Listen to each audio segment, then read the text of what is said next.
You are unmuted.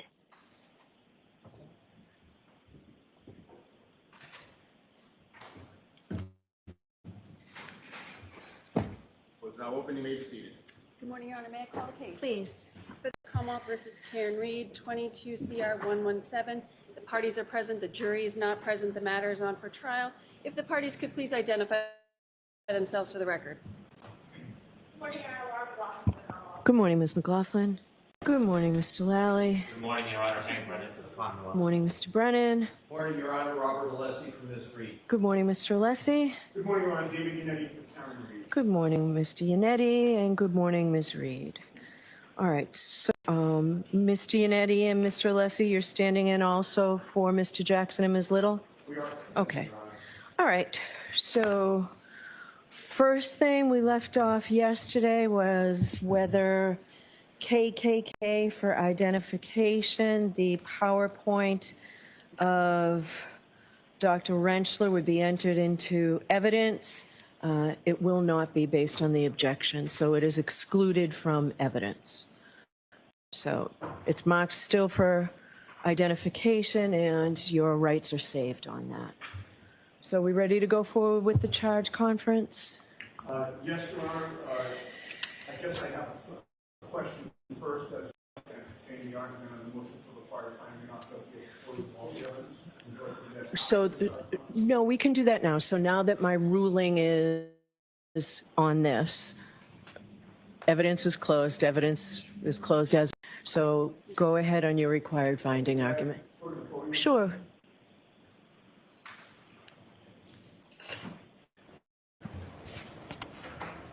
And this is not lengthy, Judge, 5 or 10 minutes. Take your time. Thank you. Doing our motion for required finding of not guilty at the close of all the evidence, and in so doing, Your Honor, we're incorporating our oral argument in support of this motion that we made at the close of the Commonwealth case. At that juncture, had produced no witnesses to testify that John O'Keefe's injuries were consistent with his having been hit by a motor vehicle, and if he was not hit by a motor vehicle, none of these 3 indictments may stand. The Commonwealth, we believe, are woefully short of proving their case. Now that the defense has put on a case, the Commonwealth's case has been further weakened, such that none of these charges can stand. Nearly every witness, Your Honor, called, we would submit, has destroyed the Commonwealth's theory of the case. Dr. Russell testified for the defense.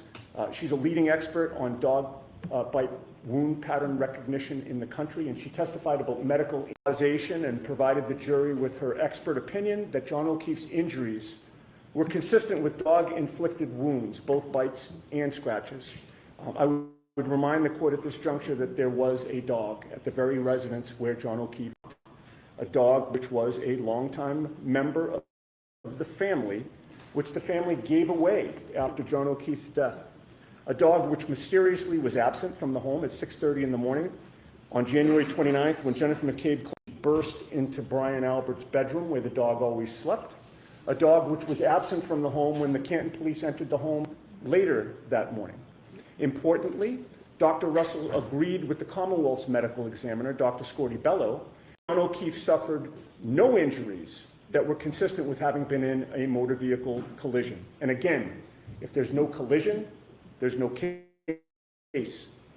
Dr. Lopesada, one of the most experienced and accomplished forensic pathologists, agreed with Dr. Russell that John O'Keefe's injuries were consistent with an animal attack.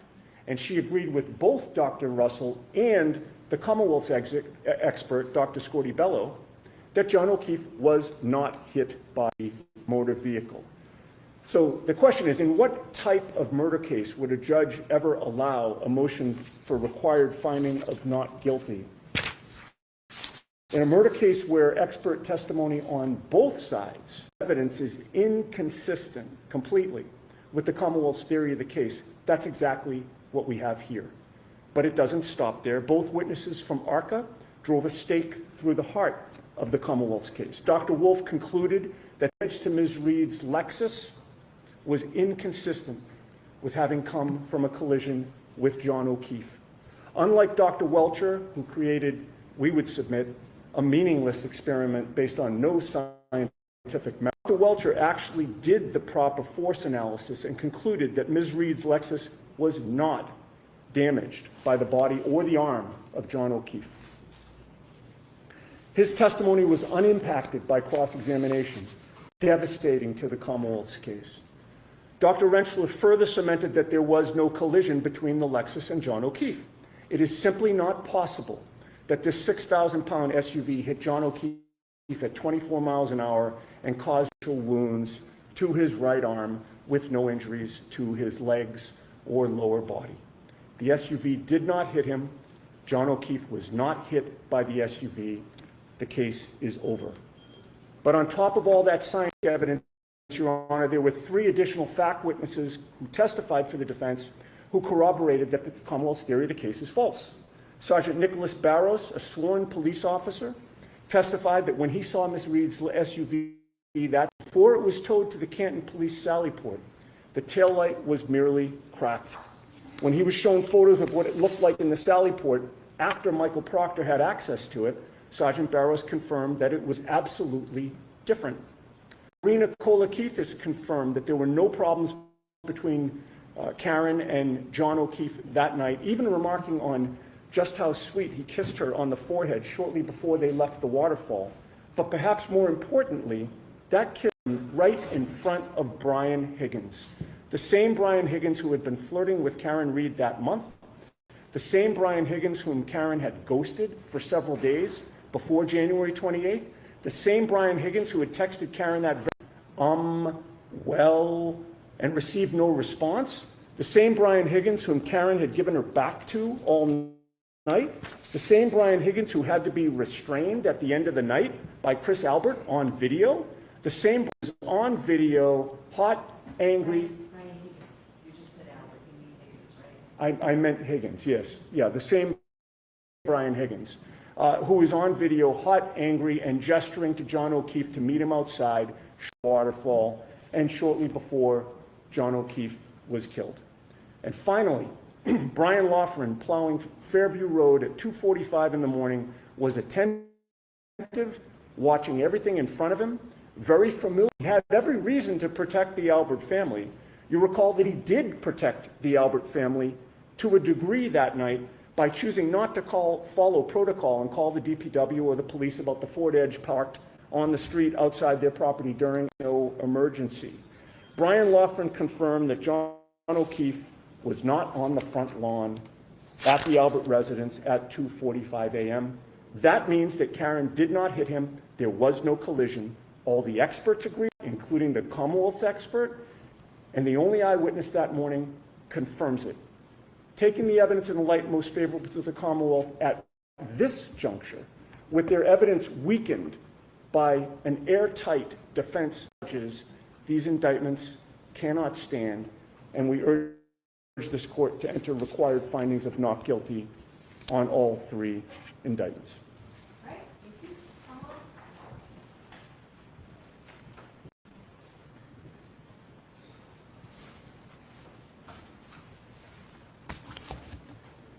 Thank you, Your Honor. Commonwealth requests that the defendant's motion for required finding not guilty at this juncture, as it was at the close of the Commonwealth's case, be the state of the evidence is not dramatically changed since the Commonwealth rested its case in chief. Counsel makes reference to dog or canine. I would remind absolutely no evidence, none, not even a scintilla of evidence of a dog. There is no evidence of an absence of a dog. You have Ms. McCabe testifying that she didn't see it in the morning, which does not equate to there being an absence of the arguments from counsel of the Commonwealth would suggest grossly exaggerates the strength of the defense witnesses in their case.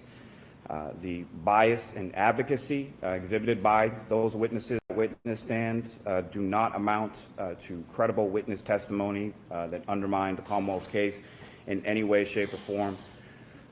A couple of specific examples. When it came to Officer Barros, his testimony was also that the cruiser camera footage from 8:22 in the morning at the driveway at One Meadows Ave, he indicated the damage to the taillight was consistent with the damage that he observed in the driveway at the defendant's parents' home, which was then consistent from the video within the Sally Port. It's also consistent with 5:07 a.m.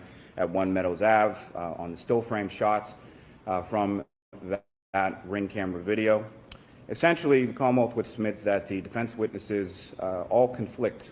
You have a couple witnesses testifying about dog or animal bites. Then you have the ARCA witnesses testifying about superficial abrasions. You have Dr. Laposada talking about the drop in body temperature, which conflicts with Mr. Loughran's testimony as far as his confusion, as far as the hours of when he sees or claims to have driven by there and not seen a body. This is the same witness who is, I would submit, very confused on times, and then also backed into a basketball hoop during the course of his plow duty on that particular early morning as well. And as the court could see from the cruiser camera video, drove by the scene countless times, essentially rubbernecking it as he's going past doing his duties. Your Honor, what the court would submit is that his case was more than sufficiently strong at the close of the evidence in his case in chief. There has been nothing presented in the defendant's case to diminish, particularly to the standards in the light most favorable. I would request that the defendant's motion be denied. So, Ms. Cannone, you know I have to do this in the light most favorable. I do, Your Honor. And viewing it that way, the Commonwealth Has met its burden, so the motion's denied. Thank you, Your Honor. Okay? All right. So regarding the charge, so we'll start with the defendant's missing witness. Who's arguing that motion? We're not arguing that, Your Honor.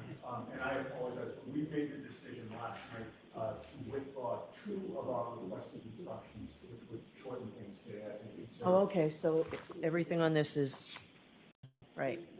The defendant's motion to present a missing witness argument and request for instruction, you're withdrawing that? With regard to the absent witness instruction, we're withdrawing that request. Okay. And what else from your proposed instructions? You said there were 2. What's the second one? The second one is that there's an entry on our request for lost or destroyed evidence where we're withdrawing that request. Okay, I had a question about that. All right, thank you. There is a supplemental instruction we're asking the court to give regarding the display of the sweatshirt.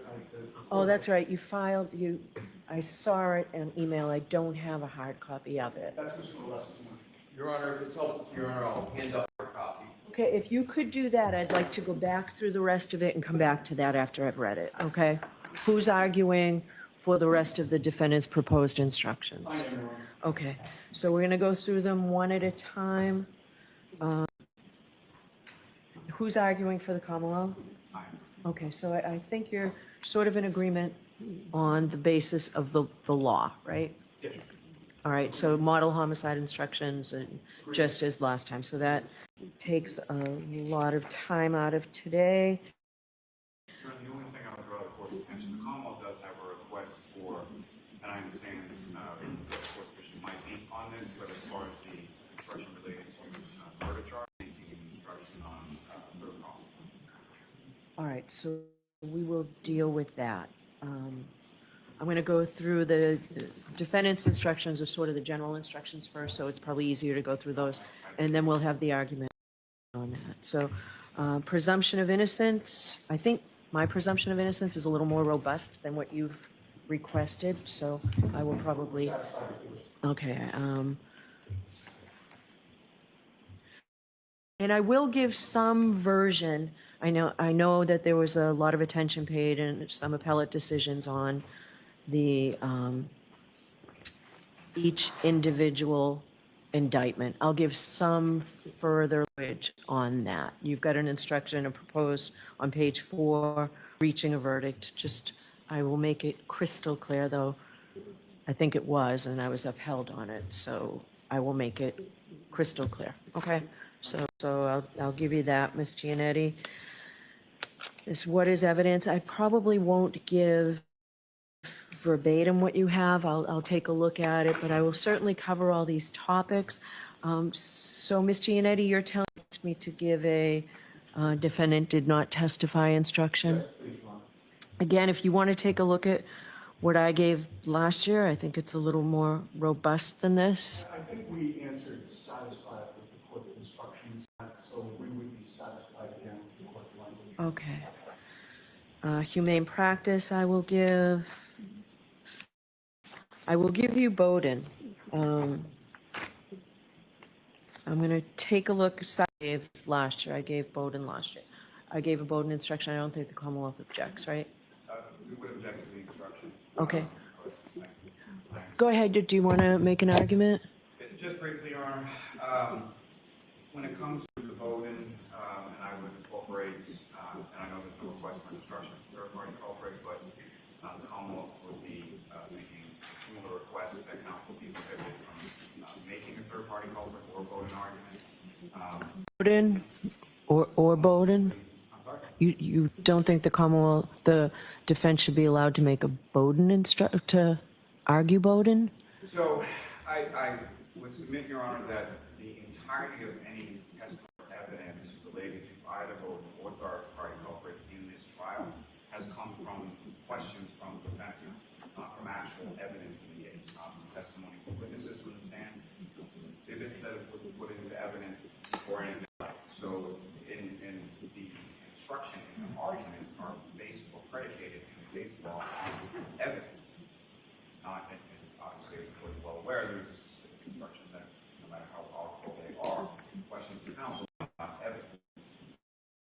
So what the Commonwealth would submit is if the court looks at what is actually in evidence in this case, there is no basis whatsoever for not only a Bowden or third-party culprit instruction, but the counsel to make that argument during the course of the closing. And I understand Bowden is a little bit more loose as far as the court certainly. So I'm going to ask Ms. Giannetti to explain to me. So I disagree with you on Bowden, but I'll take a closer look at it. Ms. Giannetti, what is the Bowden evidence that warrants an instruction? I think it's multifaceted, Your Honor. The police did not secure the crime scene properly. They used inadequate material to pack the evidence. Chain of custody was contaminated and corrupted. There was evidence of the bias of the lead investigator to pursue the suspects, specifically telling his friends that the homeowner was sacrosanct because he's a Boston cop too. There was just a focus on Ms. Reed to the exclusion of everybody else. Not an open-ended investigation. From day one, it was focused on one person and one person only. And just responding briefly to Mr. Lowry's comments about how he didn't introduce affirmative evidence of the proper way of investigation. We tried, Your Honor, we made a motion and renewed it, asking for reconsideration of the court's ruling that Mike Easter could not testify about an investigation. So to say that we didn't use that evidence when we tried to deal with it. I think what Mr. Lally was saying that you asked questions but weren't given answers. And so I think that's what was said. I'm going to, Mr. allow you to argue Bowden, and I am going to give an instruction. So third-party culprit's an entirely different animal here. I know. But tell me, are you going to argue it? Are you going to argue that Brian Higgins did this? No, we're going to argue that the police failed to investigate whether Brian Higgins did. Okay, so just so that it's clear, that you all know, I believe, third culprit separately is a lot different than third-party culprit as it goes to Bowden. I ruled pre-trial that there could be no attempt at introducing third-party culprit evidence. Colin Albert. So that was separate. But I did say that I would give you the opportunity to try and develop testimony regarding Brian Higgins and Brian Albert as third-party culprits. That threat that you need to make to do that, to argue them as three-party culprits, has not been made by the defense. So you cannot argue that either Brian Higgins or Brian Albert committed or had the motive and all of that. Not third-party culprit, pure third-party culprit. You understand that? It sounds like you're telling me you don't intend to do that. We understand the distinction, Your Honor, and we're strictly going with a Bowden defense. Okay, so you can get into third-party culprit with Brian Higgins that the police were aware of whatever you're going to argue and failed to act on it. But it's strictly for that purpose, okay? Okay. And that's really what I was seeking, just clarification. Yeah. So Ms. Giannetti, and of course I take him at his word, tells me that they're not going to do pure third-party culprit. Okay, that's great. That makes that easier. So,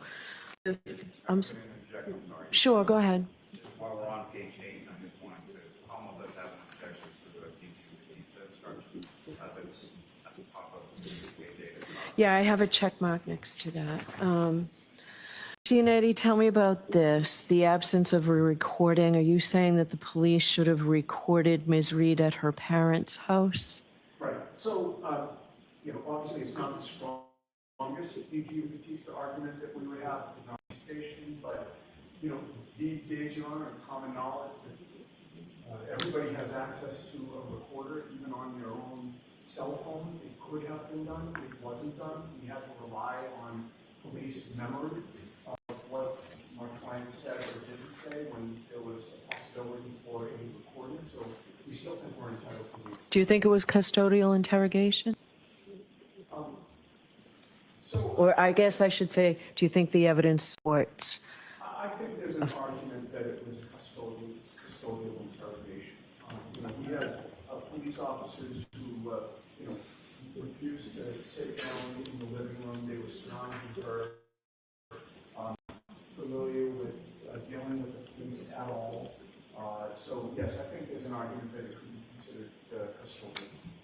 All right, what do you say about all this, Mr. Hill? And I would also add, Your Honor, Sure. they did seize her vehicle at around the same time. So, that it goes definitely to the issue of custody and my client being able to deny it. All right. What do you say? That's the very nature of the objection, Your Honor, is the non-custodial nature of this. So the trooper spoke to Ms. Reed at her parents' house, as they did with a number of different witnesses on that day as well, over the course of that day. They spoke to her while she was seated on the couch in her parents' living room, present. No one was restricted from eating.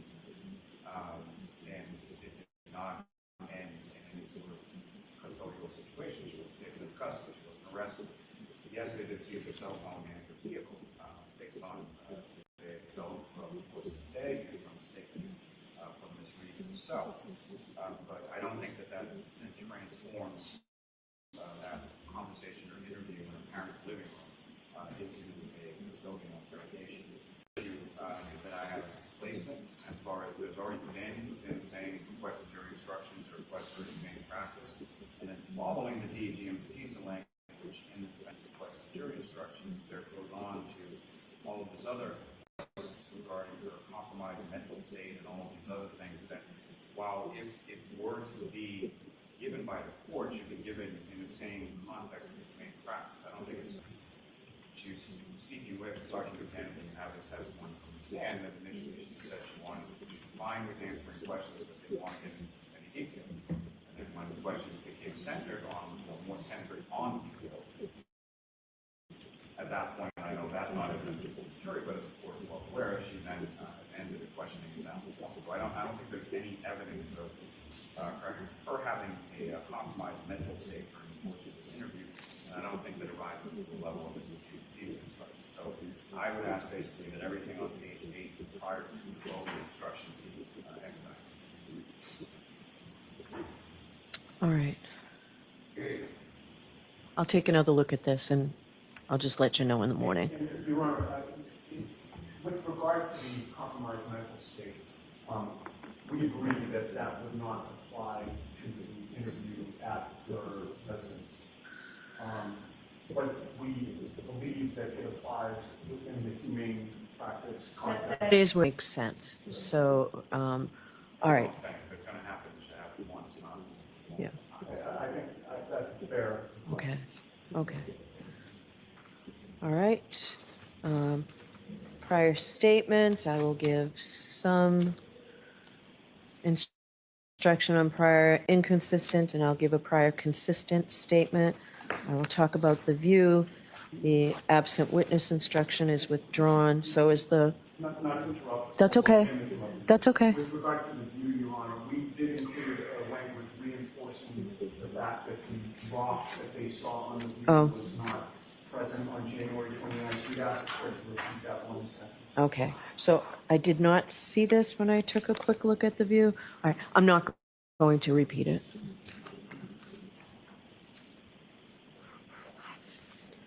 All right, lost or destroyed evidence you're withdrawing. Yes.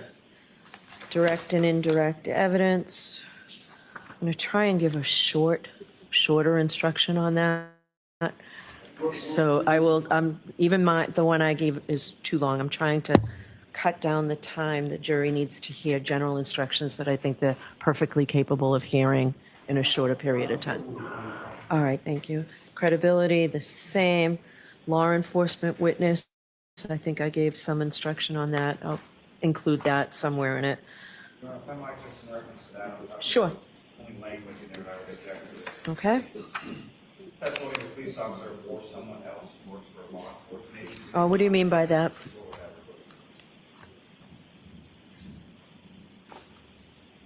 I think that was taken into account for the dispatcher, perhaps. We're not. Yeah, I'll do police officer because they're police testimony. I'm not going to go beyond that. I think that language comes. Okay, thank you. I'll do the photographs, the opinion testimony, notes. I'm not saying I'm giving exactly this, but I will give, I'll cover all those topics. If I might just as far as the photograph, What page you on? 16. Okay, One suggestion there was indicates now the Commonwealth has introduced photographs and evidence. I would submit. yeah, I'm just going to say there are photographs that are in evidence. Was that the nature of your objection? I actually think the defense has introduced more graphic. Yeah, so I would just say you've seen photographs. Fine with that. Or there were photographs and evidence. I instructed twice anyway, maybe 3 times on it, so I'll give some version of that.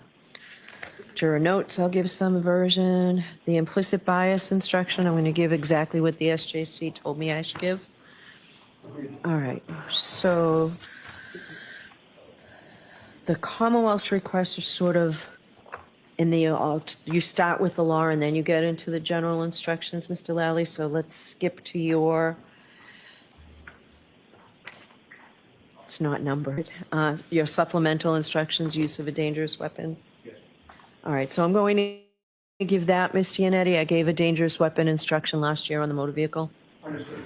All right, so I'll give probably what I gave last year, and this looks like it's it. What is not evidence, evaluating, I'm going to give what is not evidence. Evaluating the evidence, there's some instruction. Ms. Giannetti, what do you think about the short instruction on jurors? It sort of makes sense to me after such a long trial. No juror is better qualified to determine the truth of the facts in controversy or to deliberate upon a verdict than any other juror, or solely because of that, solely because of that juror's occupation, education, experience, or any other characteristic. Okay. Thank you. Charts and summaries, I'll talk a little bit about chalks and inferences. I will give some. I'll give the redacted exhibits instruction. Witness preparation for trial. Do you both want this? There was testimony on both sides. It's simply, there was testimony at trial that the attorneys, and I may say if you find, or something, preface it. Witnesses when, the attorneys interviewed witnesses when preparing for and during the course of the trial. No objection. You may not draw any unfavorable inferences solely from that fact. There is nothing improper about conducting such interviews. On the contrary, the attorneys are obligated to prepare their case as thoroughly as possible and may interview witnesses. I don't know if there's a sequestration order, if this is appropriate, though, where it says during trial, during the course of the trial. I'll just say when preparing for trial. Yeah, we're joining in the request. I don't know that we included that in our instructions, but we're joining in the Commonwealth's request for that instruction. All right.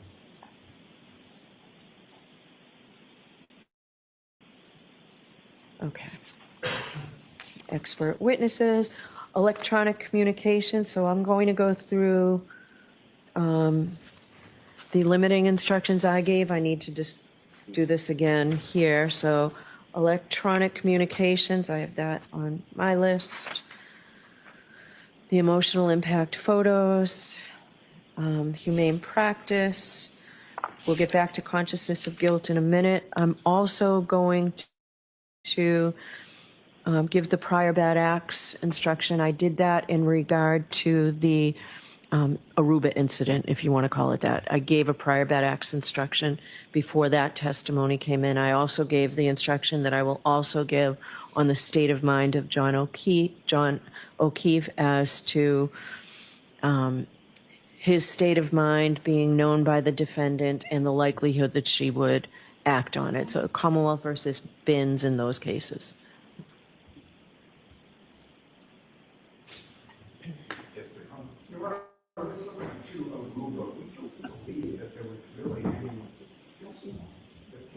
I thought it came in through Kaylee. I should say it did come in through Kaylee. That's when I gave the prior bad acts instruction. She testified.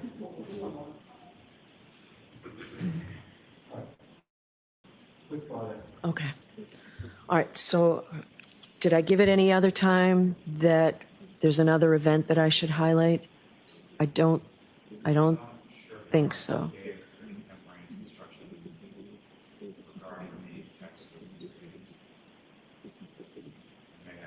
I don't think there was an instruction at that point. All right. I think I have to add that here. So, all right. And I will look at it and decide whether I need to add it specifically. It might be covered enough. Might be covered enough when I give the electronic communications instruction. So I will think about that. All right, those were the limiting instructions I wanted to get to. So We would object to the prior bad acts being linked to the Higgins text message. all right, I'm going to take a look at that, Mr. Lessie. All right. Consciousness of guilt. Okay. All right. All right. So tell me where the difference is in what I gave last year from the model homicide instruction on second-degree murder and where you're saying I should not this year, Mr. Lally. So the only, 1 second, let me just pull that up.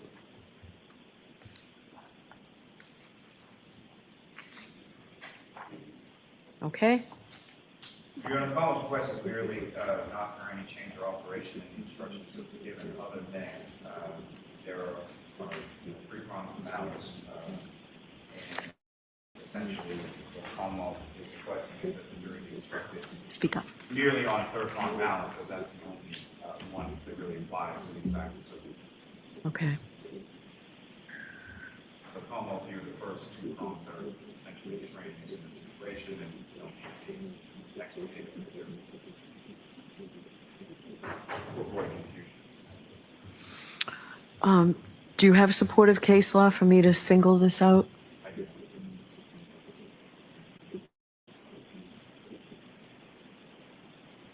What do you say, Ms. Giannetti? I mean, Mr. Brennan essentially stated that in his opening statement. Stated what? Well, in his opening statement, he stated that he's not alleging that she intended to do him grievous bodily harm. She did not intend to kill him.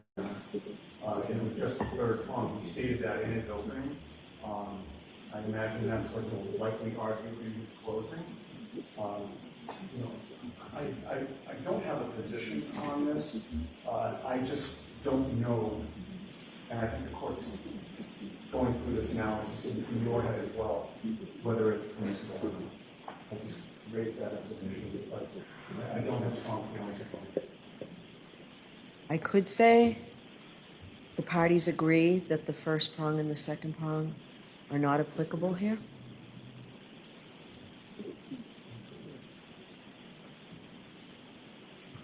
I think we're just at a position where we'll defer to the court on this. Well, I'm not going to say you agree if there's no agreement. If you can get me a case by this afternoon, endeavor to do so, Your Honor. We will. I'm inclined to go with the model.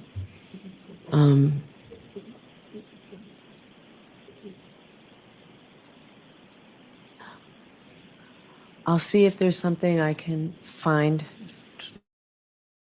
You're probably better at finding it than I am, Mr. Lally, but I'll see if there's something I can find to support the position that it's just the third prong, and therefore I only have to give that instruction. I don't think I'll find anything, but let me see. Because I can understand why both of you don't want it. Just let the jury focus on what they need to focus on. That's really the only reason. I understand, and I don't. You know, I suppose I could always tell the jurors that the Supreme Judicial Court has come out with jury instructions that I must give in their entire format. And that sort of explains why I say something that doesn't apply. Maybe. Maybe I'll do that, but let me see if I can find something. If I can find something that says I don't have to give those first two prongs, I'll let you know before you begin.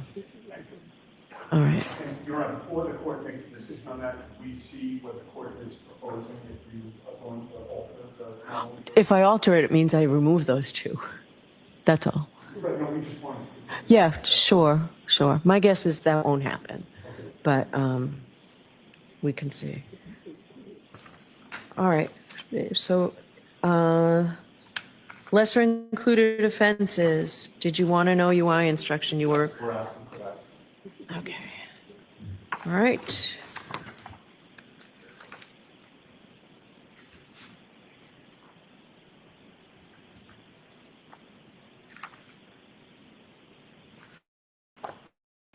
Right, I think that's it, aside from Mr. Alessi's motion regarding the exhibit.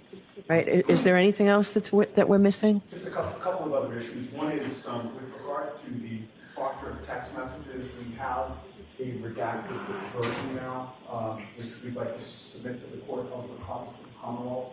You recall that we had agreed essentially on a redaction subject to the court's ruling. Okay. But it wasn't in final form. We believe it's in final form now. And you all agree that it's in final form? Well, they haven't seen it. Oh. But I'm going to Okay. give it to them now. Can I hand this to the court? Sure, thank you.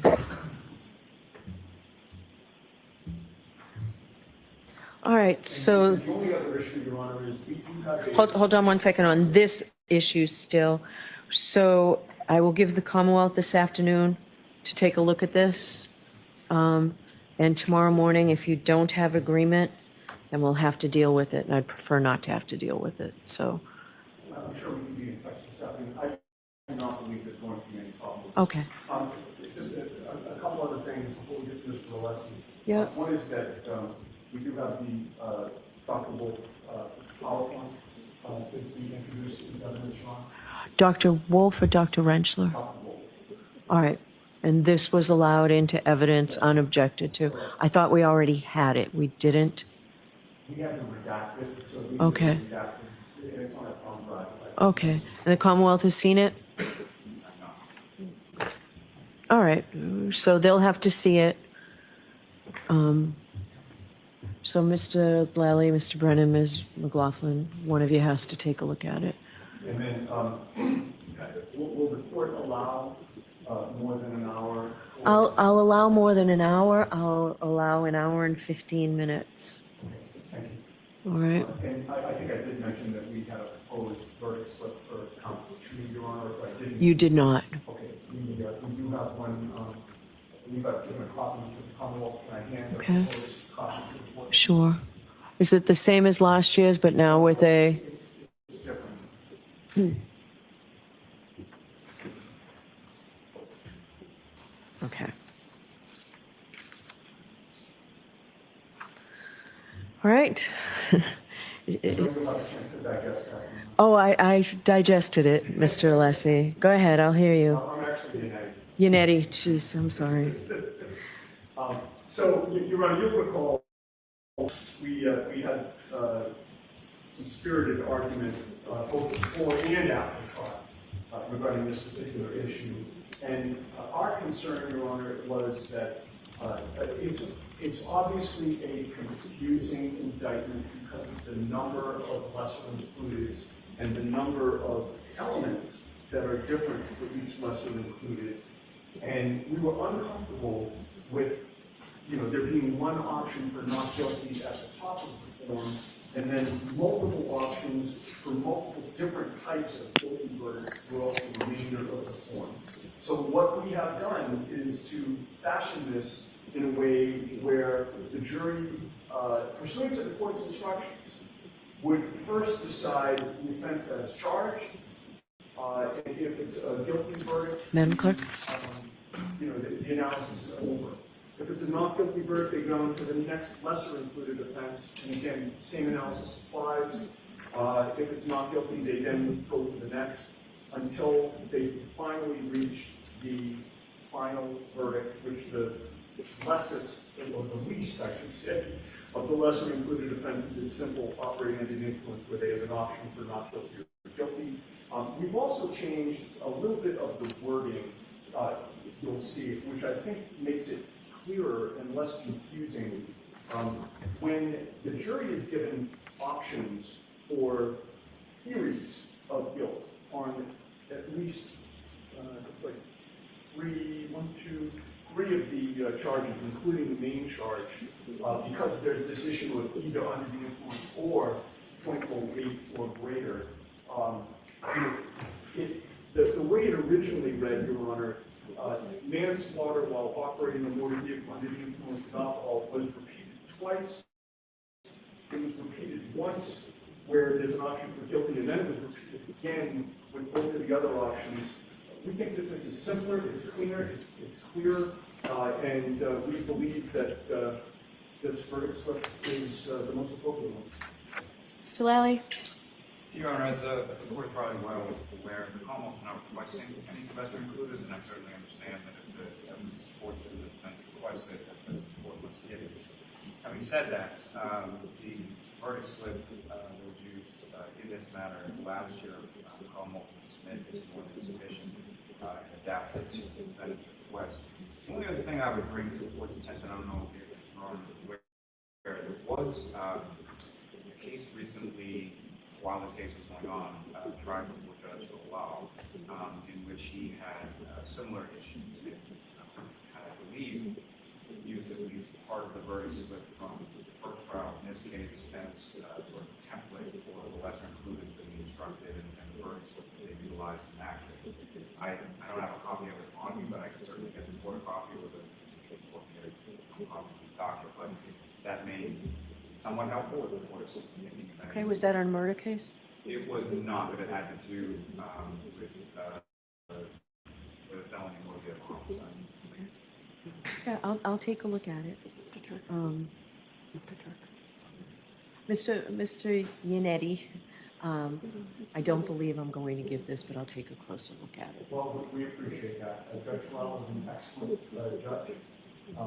We think that this verdict slip is, it provides the most clarity for the jury. That's why we're... Okay, and that's where I think we disagree.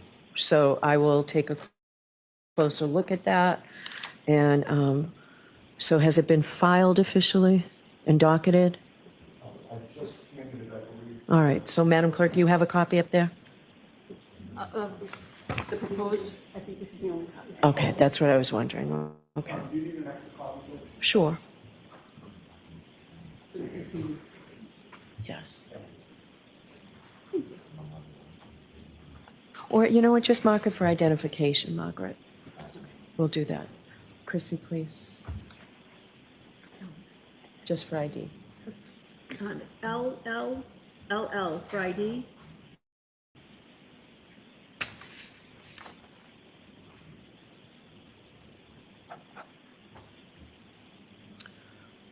Thank you. Mr. Lally.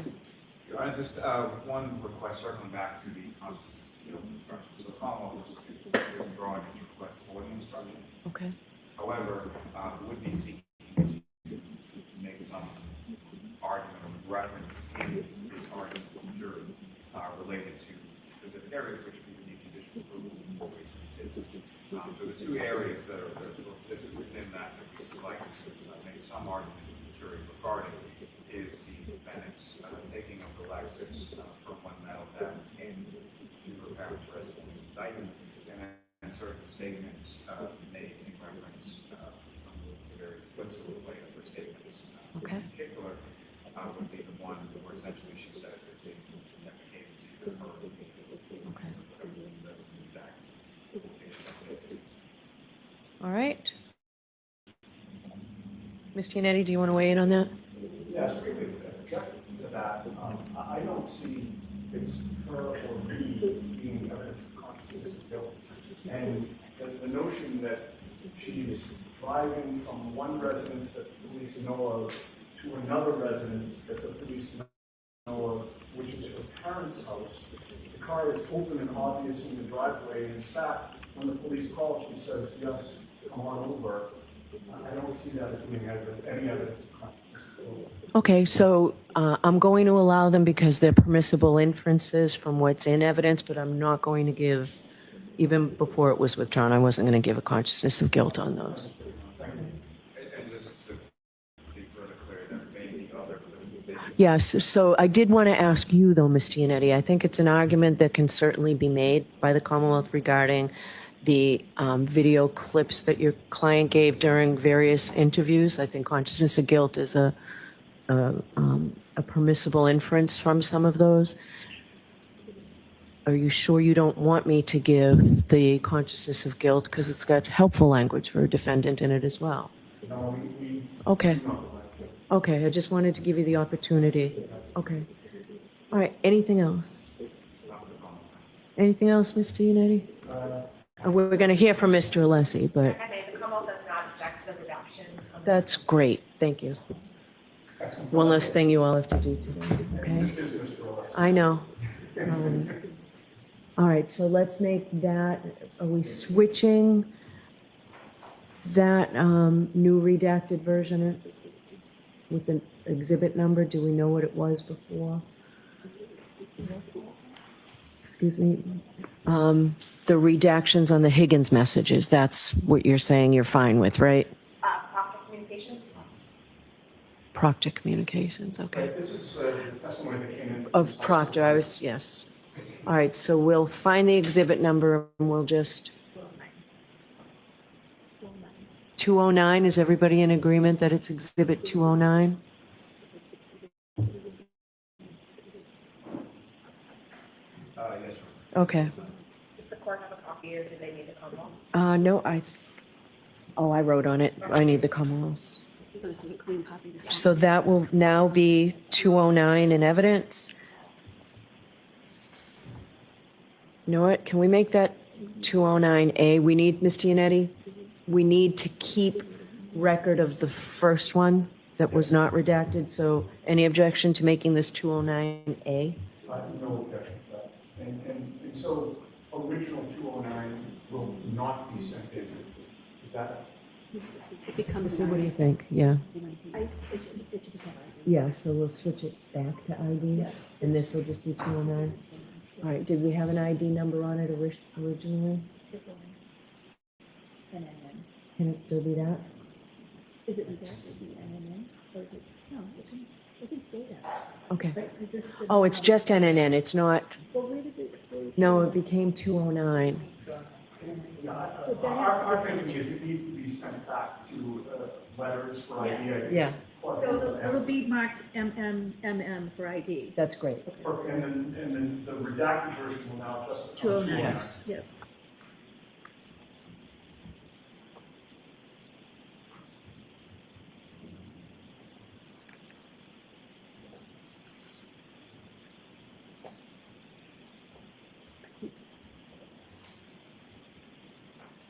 And we'll hear from you this afternoon. Just somebody send us an email to the clerk's office.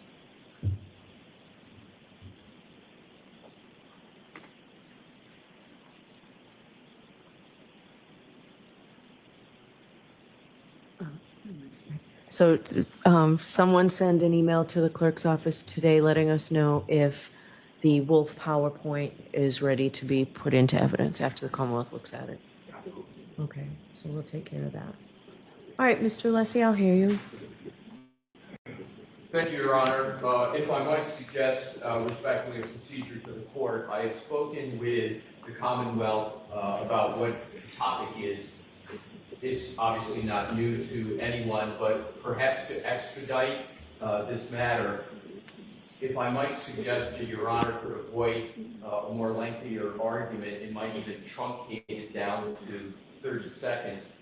If we could hear from the Commonwealth on what we have requested, and the topic specifically is entitled Defendant's Motion for Curative Instruction regarding Exhibit 88 and Introduction into Evidence of Exhibits. The exhibits is taken care of, that's no longer an issue. But I did speak with Mr. Lally, and if I could suggest that Mr. Lally could state his position as I understand it, and then I can go from there, and it may not be necessary for me to continue on. All right. What's the Commonwealth's position? So, Your Honor, Commonwealth's position is ultimately for the court as far as whether or not it's an appropriate instruction to give in the final charge. What the Commonwealth will submit is that the contemporaneous instruction was more than sufficient to address the issue, and that it doesn't require any sort of differing language or further instruction given to the jury during the court's final charge. Okay. All right, I'll hear you, Mr. Thank you, Your Lessie. Honor. May I go to the podium? Yes. Thank you.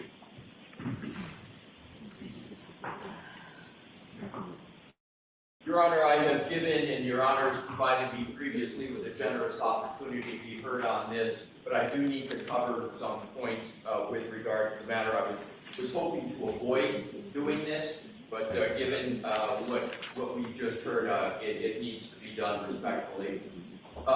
As Your Honor knows, we have submitted this motion, and as part of the motion, it really consists of two parts.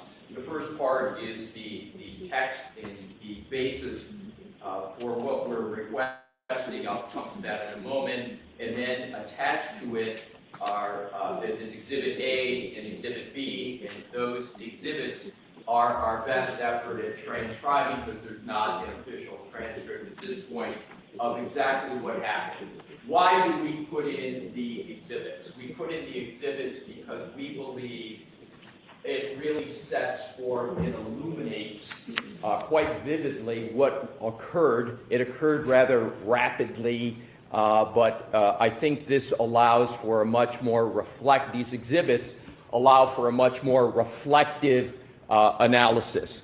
So just briefly, what, as we know happened is Attorney Brennan took Exhibit 88 encased in whatever the plexiglass material, had it set up, and we understand this now in retrospect, behind the witness stand, and then at a certain time in the cross-examination of our witness, Dr. Wolf, confronted Dr. Wolf with it as part of an accident reconstructionist cross-examination, and challenging Dr. Wolf on several aspects.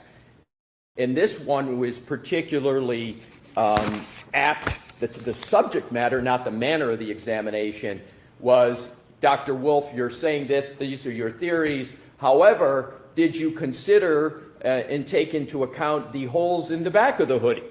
And that led to a series of questions and a series of answers. And I want to go right to the end, because I think going right to the end better elucidates what actually occurred and the depth of the issue and the problem here in this misconduct, which we believe was intentional. Specifically, the end is, we know, and I believe it is completely undisputed, that the holes in each and every hole in the back of the hoodie was caused by the criminalist, a witness in this case, Ms. Hartnett, who made those cuts as part of her analysis. And that was in May of 2023, long after the alleged incident of January 29, 2022. So that's sort of the end, undisputed. Now let's go back to what happened in the examination, the cross-examination of of Dr. Wolf. So he's confronted, and I think, we put in Exhibit A and B of it, but what is particularly striking is on page 7 of Exhibit A, and it's the colloquy that starts in the middle, which we've yellow highlighting, Attorney Brennan saying, when you were making that opinion about consistent or inconsistent, did you ever consider whether there were holes in Mr. O'Keefe's sweatshirt other than the right arm? Dr. Wolf started to answer, well, I know that there was cutting to, and I emphasize cutting, and then he was cut off by Attorney Brennan, and Attorney Brennan said, may I approach and receive the exhibit, Your Honor? And we note that in the context of many other statements in this regard as to what happened. So now this comes to the requested relief, and I'm going to move to the part of the argument, Your Honor, that we believe respectfully compels what we're requesting. So now I want to just state what we request. We believe what we've requested is quite modest given what happened. And our proposed curative instruction is on page 2 of our motion.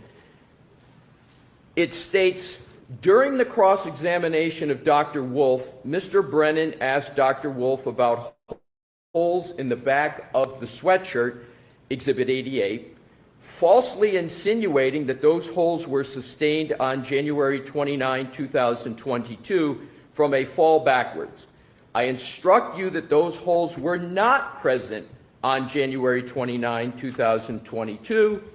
Those holes were made by Maureen Hartnett, a criminalist at the Massachusetts State Police, I've got the acronym MSP, Crime Lab, in the course of her inspection and sampling of the clothing on May 18, 2023. Dr. Wolf correctly testified that those holes did not come from any alleged event on or about January 29, 2022. Please juxtapose that with regard to the instruction Your Honor had given, which was a sentence, so, jurors, I instruct you that those holes were made by the criminalist, Ms. Hartnett, during the course of her inspection and sampling of the sweatshirt. Didn't I include the date you requested, the May 18th date? I thought I did. You know, Your Honor, I think the answer is no, but because I'm doing it from memory and I don't... This is not an official transcript, right? Exactly, Your Honor, so I can't say it with certainty. I don't believe it was. Okay, because that date you told me was important to you, right? Among other factors, the date was important. It's May 18th, right? Yes, Your Honor. Okay. Go ahead. And so, Your Honor, I believe what is fair in the analysis and as objective as I can be here is, I think the curative instruction has to tether to and relate to in its details the degree of what happened. This was on a very significant topic, accident reconstruction, a significant piece of evidence, the hoodie. There's been much discussion among many expert witnesses about this hoodie, what it stands for. There's been videos on it. You know, our position, the hoodie in a proper accident reconstruction would be completely unaffected by any alleged motor vehicle incident. And then to show the witness on this for the defense, it clearly left the impression to any objective observer that Dr. Wolf had somehow been incompetent, which is 180 degrees of the reality, but also that he just wasn't otherwise diligent, and the jury, therefore, should not weigh and value his opinion. This is very, very significant, and I underscore, Your Honor, we didn't cause this problem. We didn't cause any of this issue. So, to me, I do not understand why the Commonwealth would not support this What we have written down here supports the truth. We all, I believe, should have the common goal of the jury receiving the truth. I looked at the jury, I'm no soothsayer or mind reader, but I looked at the jury and they looked confused when I looked over at them, but I think even aside from looking at a jury, what Your Honor did in good faith, I don't believe is clear enough on this key issue, and I'm not understanding why there would be any real contest over making it clear to the jury on this very important point. The defense, to my point of being measured at the time and being measured now, we could be requesting a lot more statements about what occurred. And I've been in situations in other trials where things have happened and there's been many more significant things stated.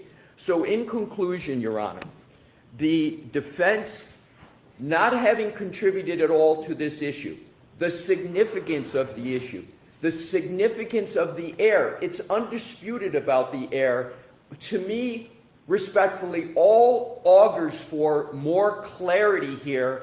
And the final point, there's two issues here. There's the fact of when these holes occurred, these cuts, and how they occurred. That's one bucket. But the second bucket, which is not in the current instruction, is our expert witness, Dr. Wolf, and the impression left upon him.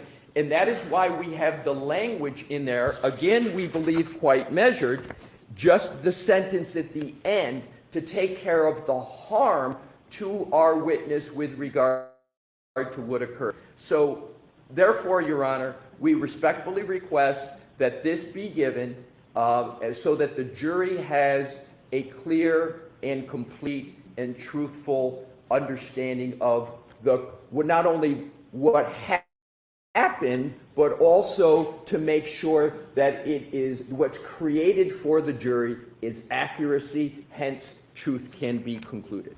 Thank you, Your Honor. Thank you. I do just want to point out one thing. It was not objected to at the time it came in. That's my only comment. I will consider this. I'm going to hear from Mr. Lally. I will consider this. What is it that was not objected? The testimony was not objected to. I didn't hear this until I think after another witness. Your Honor, if I could just, thank you for raising that. 10 seconds for that. I will, and I made this point the very time that I made the argument last time. We were not shown that Exhibit 88 in the encasement. It was behind the witness. We didn't even know that it was behind the witness.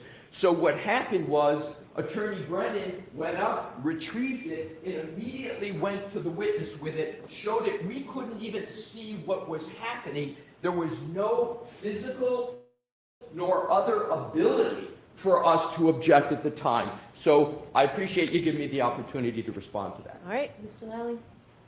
Very briefly, Your Honor. Keep your voice up, please. Yes, very briefly. I'm not going to get into a belabor the point as far as the back and forth about conduct of counsel. During the heat of trial, during the heat of the extended exchange with the witness on the stand, things can happen, mistakes can be made. It was recognized, acknowledged, and accepted as a mistake. There were numerous offers by the Commonwealth to offer a stipulation as to the truth as far as the evidence is concerned that were rejected by the defense. They wanted the curative instruction. They got it contemporaneous with when the evidence came in. There have been many instances of similar type conduct that didn't result in a curative instruction, and to accentuate it further in the final charge to the jury is simply improper. It was a situation that arose as far as whatever misstatement was made at the time, as far as whether it's from the testimony from the witness or the question from counsel, was immediately remedied. It was taken care of I don't think that there's any confusion by the jury, and furthermore, as I indicated, the Commonwealth offered a stipulation at the time that this occurred, which was essentially rejected by the defense. They got the curative instruction at the time. That is all that is required. It is more than sufficient, and it doesn't need to be accentuated or addressed further in the final charge. Okay. So I'll consider it, Mr. Alessi. Okay. Thank you, Your Honor. All right. Anything else?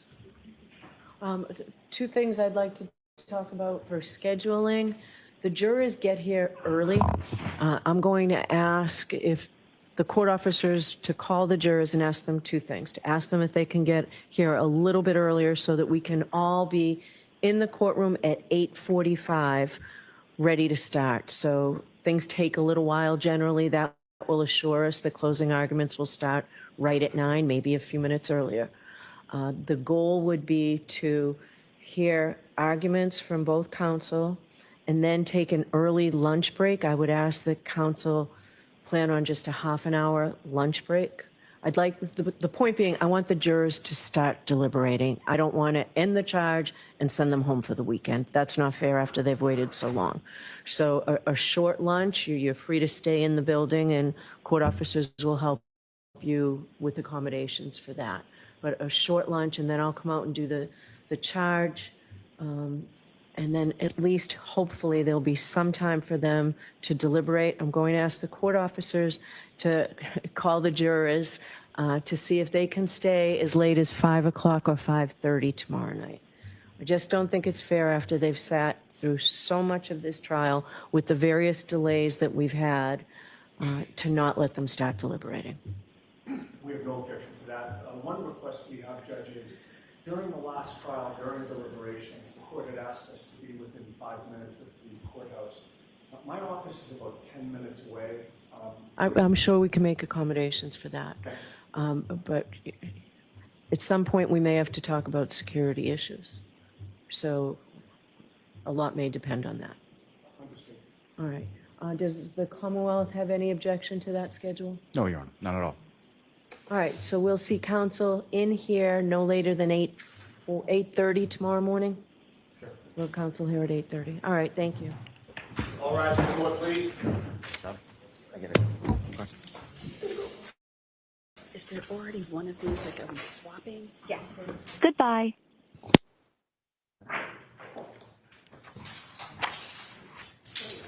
Okay.